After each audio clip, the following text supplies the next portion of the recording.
ပြန်ကြားရေးဝန်ကြီးဌာနကပုံနှိမ်ခြင်းနဲ့ထုတ်ဝေခြင်းလုပ်ငန်းဥပဒေပုံမှန်6ပုံမှန်ဝယ်ခခွင့်ရ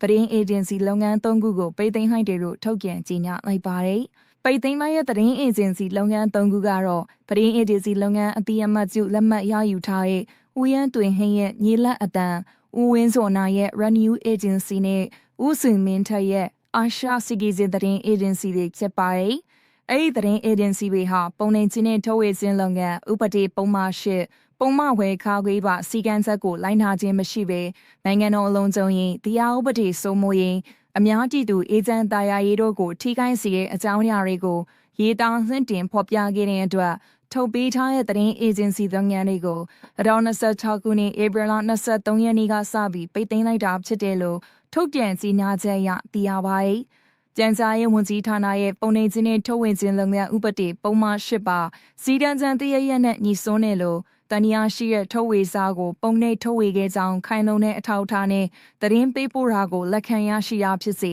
ကိုယ်တိုင်သိရှိတာဖြစ်စေတမတ်ချန်နဲ့ညီဆက်စေပြီးညီစွန်းကြောင်းတွေ့ရှိပါက